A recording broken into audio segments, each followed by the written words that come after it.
কেন্দ্রীয় শহীদ মিনার এলাকায় দুর্বৃত্তের গুলি ও ছুরিকাঘাতে রাকিব আহমেদ নামে এক যুবক নিহত হয়েছেন। রোববার রাত 10:30টার দিকে ঢাকা মেডিকেল কলেজ হাসপাতালের চিকিৎসকরা তাকে মৃত ঘোষণা করেন। এ ঘটনায় একজনকে আটক করেছে পুলিশ। শাহবাগ থানা পুলিশ জানায়, রাত 9:15টার দিকে কেন্দ্রীয় শহীদ মিনারে সিঁড়িতে বন্ধুদের সঙ্গে আড্ডা দিচ্ছিলেন রাকিব। এ সময় 3 থেকে 4 জন যুবক তাকে এলোপাতাড়ি ছুরিকাঘাত করে এবং মাথায় গুলি করে পালিয়ে যায়। পরে গুরুতর আহত অবস্থায় রাকিবকে উদ্ধার করে ঢাকা মেডিকেল কলেজ হাসপাতালে নেওয়া হয়। পরে রাত 10:30টার দিকে চিকিৎসকরা রাকিবকে মৃত ঘোষণা করেন। নিহত রাকিব কন্টেন্ট ক্রিয়েশনের সাথে জড়িত ছিলেন বলে জানা গেছে। পূর্বশত্রুতার জেরে এই হত্যাকাণ্ড ঘটে থাকতে পারে বলে প্রাথমিকভাবে ধারণা পুলিশের।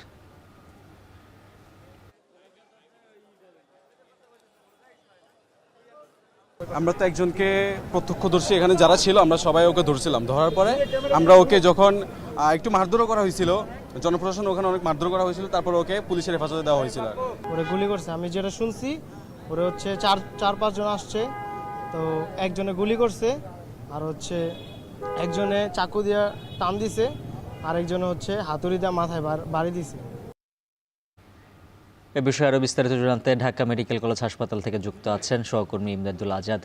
ইমদাদ, হামলাকারীদের শনাক্ত করা গেল কিনা, পুলিশ কি বলছে আর স্বজনরা কি বলছেন?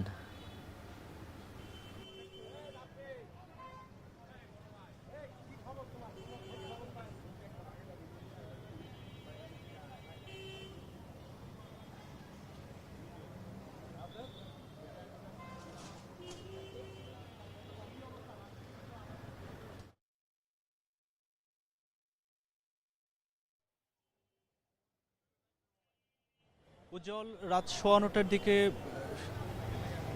9:15টার দিকে রাজধানীর কেন্দ্রীয় শহীদ মিনারে গোলাগুলির যে ঘটনা, সেখানে শুরুতে রাকিব আহমেদ নামে এক তরুণ কন্টেন্ট ক্রিয়েটর আহত হয়। পরবর্তীতে তাকে আহত অবস্থায় ঢাকা মেডিকেল কলেজ হাসপাতালে নিয়ে আসা হয় এবং রাত 10:33 দিকে চিকিৎসক তাকে মৃত ঘোষণা করেন। পুলিশ এখন পর্যন্ত যেটি জানিয়েছে যে এই ঘটনার প্রকৃত কারণ পুলিশ এখন পর্যন্ত জানাতে পারেনি। তারা এই হত্যাকাণ্ডের তদন্তে কাজ করছে এবং একজনকে পুলিশের হেফাজতে নেওয়া হয়েছে এবং নিহত রাকিবের মা এখানে ছিলেন এবং তার স্বজনরা ছিলেন। নিহত রাকিবের মা আহাজারি করে যেটি বলছিলেন যে হত্যাকাণ্ডের ব্যাপারে তিনি কিছুই জানেন না এবং তিনি তার ছেলের হত্যার বিচার চেয়েছেন। এবং আমরা এখন পর্যন্ত যেটি জানতে পেরেছি, নিহত রাকিবের বন্ধুবান্ধবরা যেটি বলছিলেন যে তারা রাত 9টার কিছু পরেই শহীদ মিনারের ওই জায়গাটিতে তারা আড্ডা দিচ্ছিলেন এবং আড্ডার এক পর্যায়ে কয়েক দুর্বৃত্ত এসে রাকিবকে পাশে সরিয়ে নিয়ে যায় এবং কিছুক্ষণ পরেই তার অন্য বন্ধুরা গোলাগুলির শব্দ শুনতে পায় এবং গোলাগুলির শব্দের এক পর্যায়ে তারা যেটি দেখে যে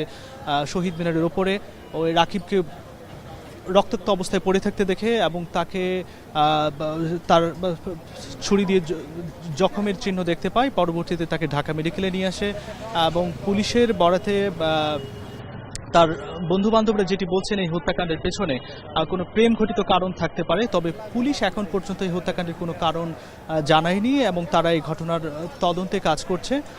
তার বেশ কয়েকজন বন্ধুর সাথে আমাদের কথা হয়েছে যারা প্রত্যক্ষদর্শী ছিলেন। তারা যেটি বলছেন যে রাকিব বোরহানুদ্দিন কলেজে 2য় বর্ষে পড়তেন এবং পাশাপাশি টিকটক এবং ফেসবুকে তিনি কন্টেন্ট ক্রিয়েশন করতেন।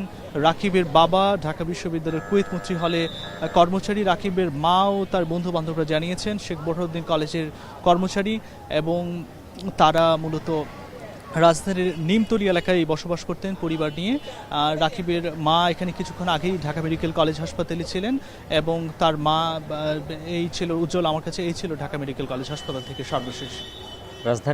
রাজধানীতে যুবক হত্যার বিষয়ে বিস্তারিত জানাচ্ছিলেন ইমদাদুল আজাদ।